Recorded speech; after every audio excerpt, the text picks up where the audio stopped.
Assalamualaikum warahmatullahi wabarakatuh. Perkenalkan, nama saya Mariatul Fikiah, TGP Angkatan 9 dari SDN Pematang Kapuk, Kota Cilegon, akan melakukan wawancara tugas demonstrasi konseptual modul 3.1, pengambilan keputusan berbasis nilai-nilai kebajikan sebagai pemimpin. Untuk yang pertama yang saya akan wawancarai adalah Ibu Kepala Sekolah saya dari SDN Pematang Kapuk, Ibu Haijah Hamia. Assalamualaikum Ibu. Waalaikumsalam. Selamat pagi Bu. Terima kasih telah menyediakan waktu untuk melakukan wawancara terkait dengan pengambilan keputusan dalam kasus bilang etika di lingkungan sekolah. Baik Ibu, saya akan melakukan wawancara terkait hal tersebut. Untuk yang pertama, selama ini bagaimana Ibu dapat mengidentifikasi kasus-kasus yang merupakan dilema etika atau rujukan moral? Terima kasih kepada Ibu Maria dia. Langsung saja Ibu akan menerangkan. Jadi untuk mengidentifikasi yang dilakukan selama ini, yaitu dari kegiatan sehari-hari saja, baik yang dilakukan oleh kegiatan yang dilakukan oleh guru maupun oleh siswa-siswi sebagai warga sekolah. Jadi mungkin dari kejadian dari setiap hari kegiatan-kegiatan. Jadi bisa diidentifikasi dari kejadian sehari-hari ya Bu ya, yang sifatnya kontekstual seperti itu ya Bu. Selanjutnya, selama ini bagaimana Ibu menjalankan pengambilan keputusan di sekolah Bu, terutama untuk kasus-kasus di mana ada dua kepentingan yang sama-sama benar atau sama-sama mengambil nilai kebajikan. Baik, cara pengambilan keputusan yang dilakukan adalah Ibu akan menganalisis secara mendalam, dan keputusan yang akan dibuat itu berdasarkan dari berbagai pertimbangan yang matang, yang berukur dan dapat dipertanggungjawabkan, baik jangka panjangnya maupun jangka pendeknya, dan dampak bagi rekan guru maupun siswa-siswi SDN. Ketika mengambil keputusan tidak langsung diambil, tapi juga melakukan langkah-langkah dengan menganalisis ya Bu ya, dan juga mempertimbangkan apa dampak yang akan terjadi. Selanjutnya, langkah-langkah atau prosedur seperti apa yang biasa Ibu lakukan selama ini Bu? Langkah-langkah atau prosedur yang Ibu laksanakan selama ini secara garis besarnya saja ya. Yang pertama itu mengidentifikasi, kemudian yang kedua adalah menentukan siapa yang terlibat di dalam suatu kejadian ini yang nanti akan kita diberikan suatu arahan, atau nanti Ibu akan memberikan suatu keputusan. Terus kemudian yang ketiga adalah menentukan atau memaparkan fakta-fakta atau data-data. Selanjutnya adalah memaparkan kepada seluruh rekan guru, dimusyawarahkan. Kemudian yang selanjutnya adalah pengambilan keputusan. Jadi langkah-langkah yang dilakukan adalah dengan cara mengidentifikasi mungkin langkah yang pertamanya Ibu, dan juga menentukan siapa yang terlibat, mengumpulkan fakta-fakta dan memaparkan, dan juga pengambilan keputusan secara bijaksana. Jadi ketika pengambilan keputusan itu tidak berdasarkan dari pribadi, akan tetapi dengan bermusyawarah seperti itu ya Bu. Selanjutnya, hal apa saja yang selama ini Ibu anggap efektif dalam pengambilan keputusan pada kasus-kasus dilema etika Ibu? Yang efektif itu yang Ibu lakukan adalah yang seperti yang Ibu katakan, selalu melibatkan rekan-rekan bagaimanapun juga, apapun yang Ibu ambil keputusan itu tidak sendiri, banyak yang kan juga ada masukan dari rekan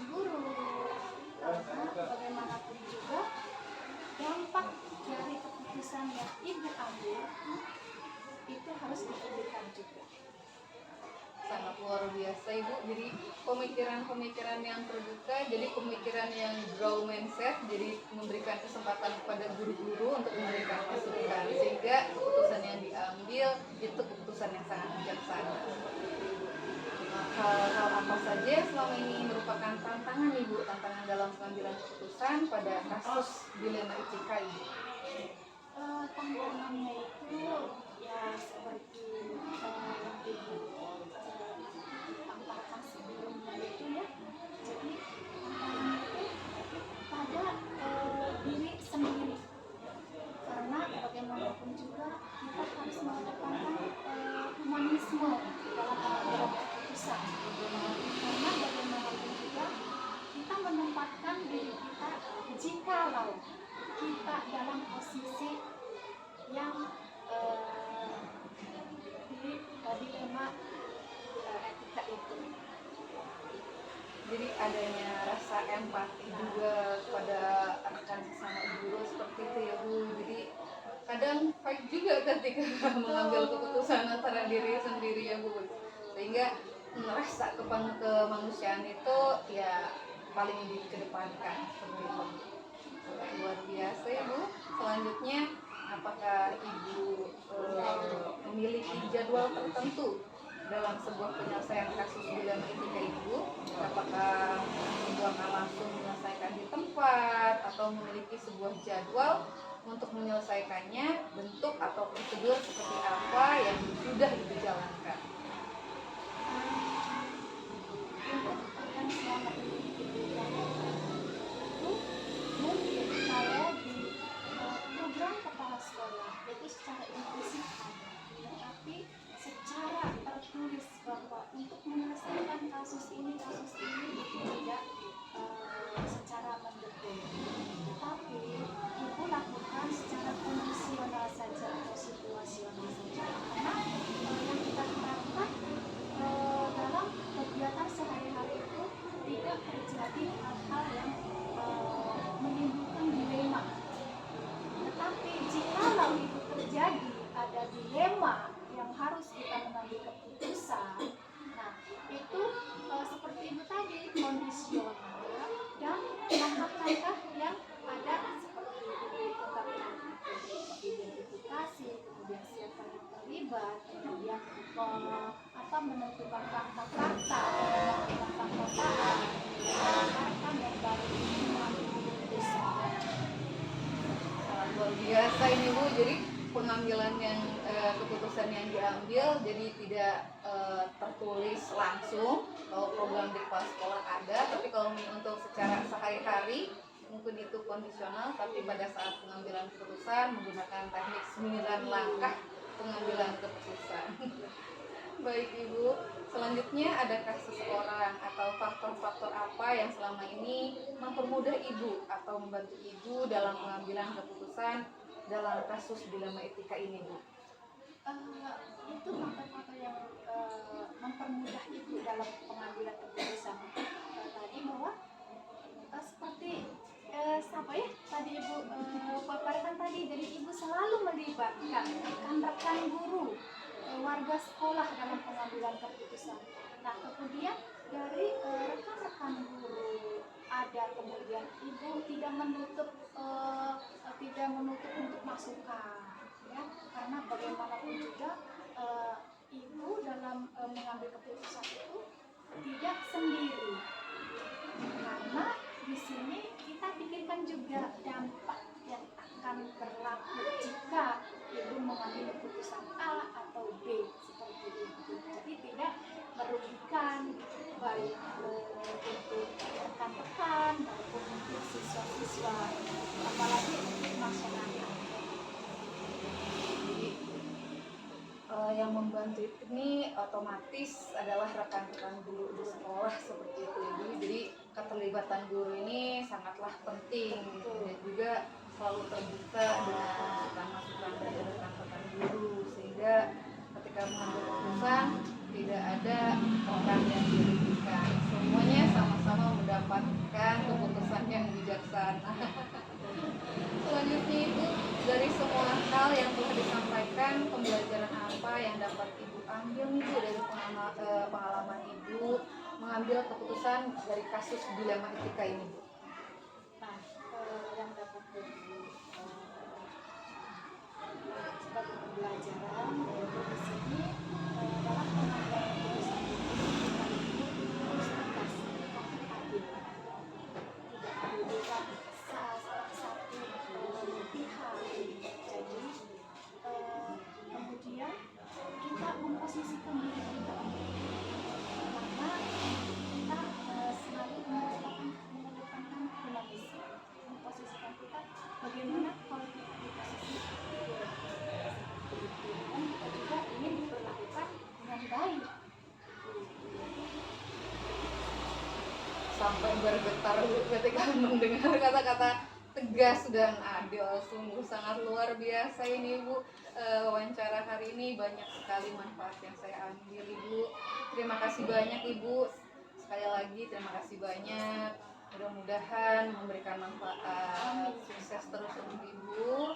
Terima kasih sudah membantu saya dalam melaksanakan tugas modul 3.1 terkait dengan pengambilan keputusan. Terima kasih banyak Ibu. Assalamualaikum. Waalaikumsalam warahmatullahi wabarakatuh.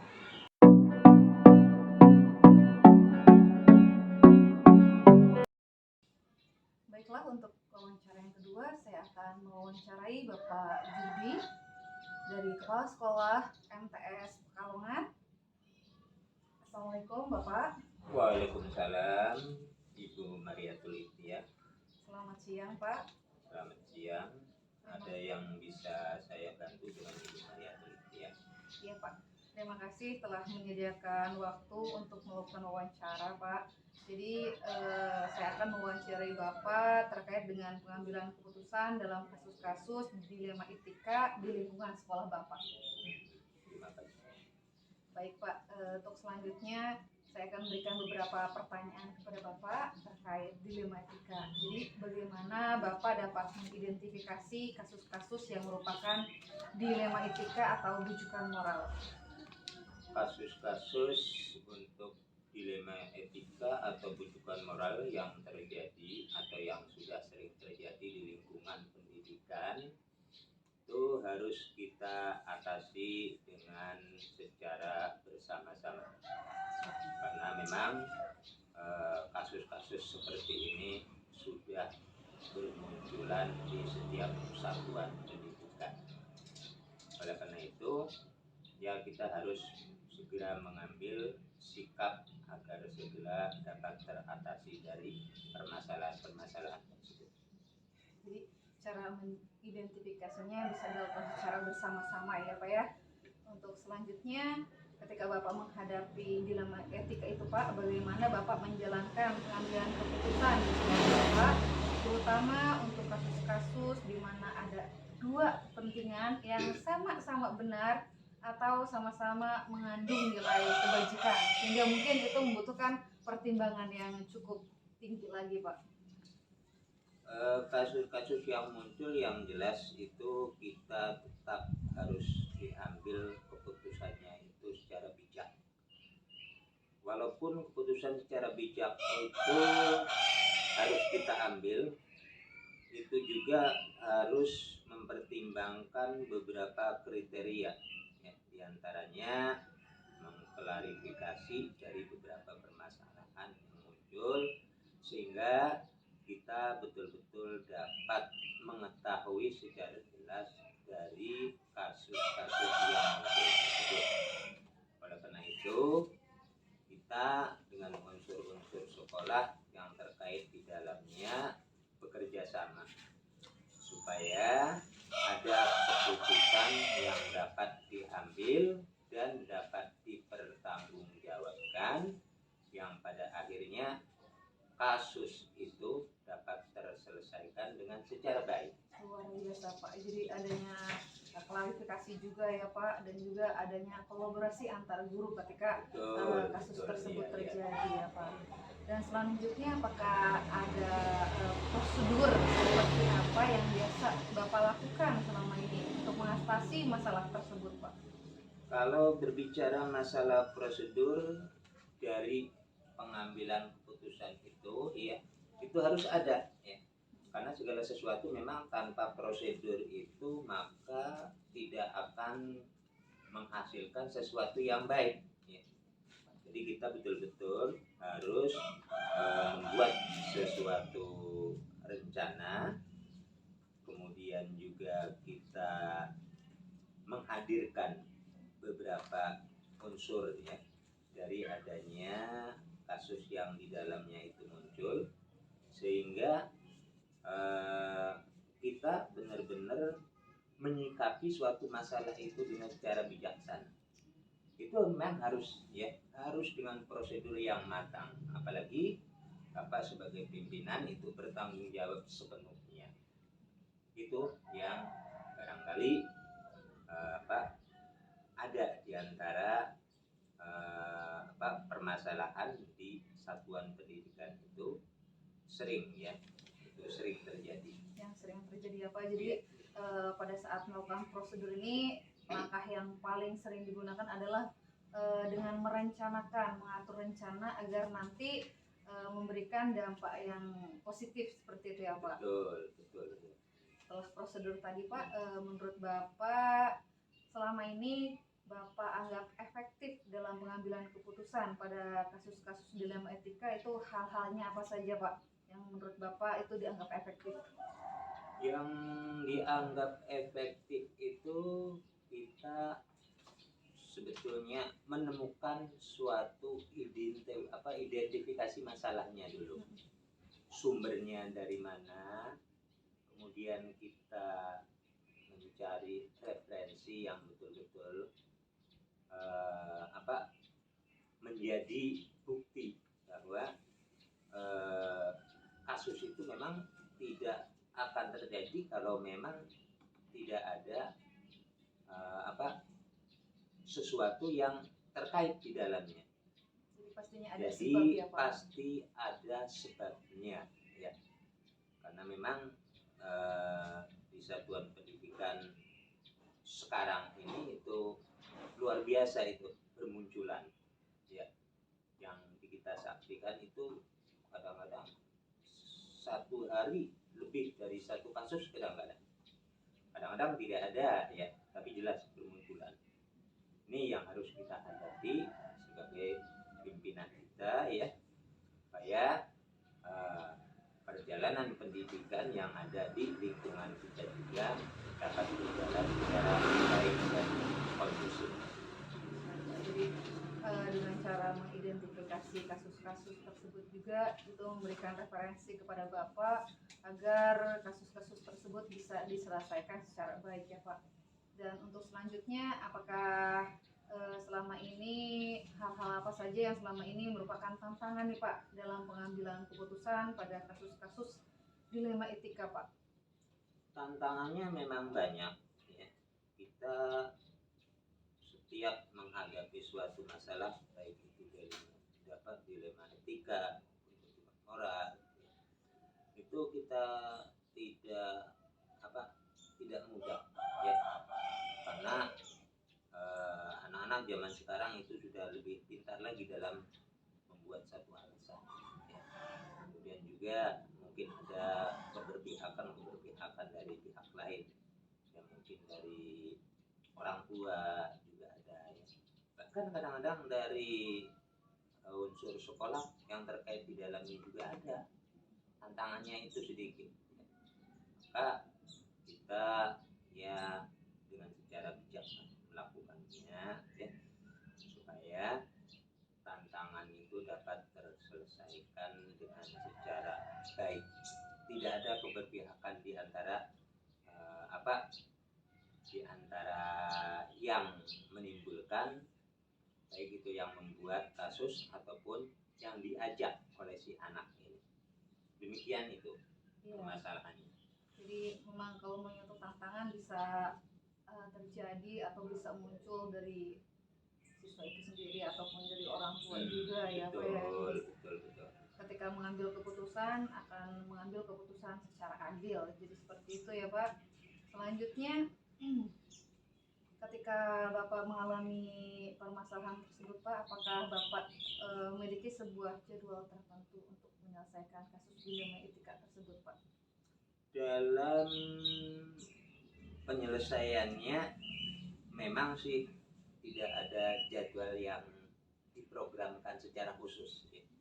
Karena memang masalahnya itu tidak bisa dipastikan kapan akan terjadinya ya. Kadang-kadang permasalahan itu muncul ketika dan spontanitas, bisa pada saat belajar atau di luar jam pelajaran, kemudian juga tidak muncul dalam secara rutinitas setiap hari, apalagi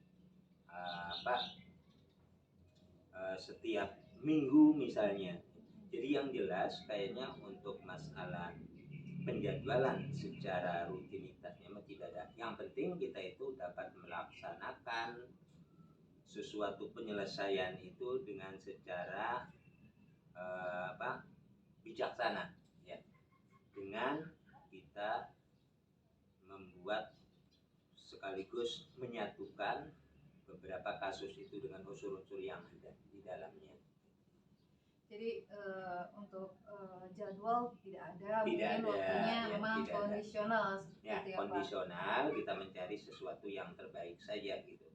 Tetapi tetap melibatkan ataupun berkolaborasi dengan pihak-pihak terkait Pihak-pihak yang terkait ya, unsur-unsur sekolah itu harus dilibatkan. Ya, kita tidak bisa mengambil keputusan sendiri walaupun sebagai pimpinan. Sekarang pertanyaan selanjutnya, adakah seseorang atau faktor-faktor apa yang selama ini mempermudah atau membantu Bapak dalam pengambilan keputusan dalam kasus dilema etika ini, Pak? Ya, alhamdulillah banyak sekali istilahnya kita mendapatkan support ya, ataupun juga motivasi dari beberapa dewan guru ataupun yang lainnya, sehingga kami dapat membantu ya, memunculkan suatu sumber yang ada dari beberapa dilema tersebut. Jadi kita tidak bisa bekerja dengan sendiri yang jelas. Jadi ketika bekerja sendiri mungkin kita juga tidak akan kuat ya Pak, jadi membutuhkan kolaborasi dari dewan guru. Pasti itu ya, pasti itu. Selanjutnya Pak, dari semua hal yang sudah disampaikan ini Pak, pembelajaran apa yang Bapak dapat ambil dari pengalaman Bapak pada saat mengambil keputusan dilema etika ini Pak? Dari kasus-kasus atau dilema-dilema yang muncul di pendidikan kita menyadari yang jelas kita itu mendapatkan sesuatu pengalaman dengan kita memang harus bersikap hati-hati ya. Bersikap hati-hati dalam menangani permasalahan, kemudian juga kita terus melakukan koordinasi dengan unsur-unsur ya, sehingga ke depan sedikit lambat segala sesuatu yang terjadi di satuan pendidikan itu akan dapat kita selesaikan dengan cara baik dan bijaksana. Jadi cara pengambilan yang telah disebutkan tadi, jadi harus hati-hati dan juga harus berkoordinasi sehingga keputusan dapat diambil secara bijaksana, secara adil, sehingga mungkin tidak ada pihak yang dirugikan. Tidak ada pihak yang dirugikan ya, semuanya itu tidak ada yang menjadi kendala dalam melaksanakan proses pendidikan di satuan pendidikan kita. Itu ya Pak. Dan untuk pertanyaan tambahannya tadi, agar tidak terjadi kendala dalam dunia pendidikannya nih, tips-tips Bapak dalam menjaga nih keeratan dari dewan guru atau dari pihak stakeholder sendiri itu seperti apa? Kita tetap melakukan kontrol ya, memonitoring sejauh mana kegiatan setiap hari dari beberapa unsur yang ada di sekolah itu ya, baik itu melalui pemanggilan secara perseorangan maupun kita sampaikan melalui ya rapat-rapat sebagai bentuk pembinaan ke guru juga. Itu langkah yang kiranya menjadi hal yang sangat efektif kita lakukan. Sangat luar biasa sekali Pak, dan sangat menginspirasi dalam kasus pengambilan keputusan ini. Terima kasih banyak Pak. Mohon maaf Terima kasih waktunya banyak sudah kepada Ibu diganggu. Maria Tutia yang telah datang di sekolah kami ya, untuk melakukan wawancara dengan kami. Semoga Ibu juga mempunyai pengalaman lebih baik lagi dalam menangani kasus-kasus di madrasah atau di sekolah. Itu terima kasih banyak sekali lagi saya ucapkan, mudah-mudahan wawancara ini memberikan manfaat. Assalamualaikum Bapak. Waalaikumsalam warahmatullahi wabarakatuh.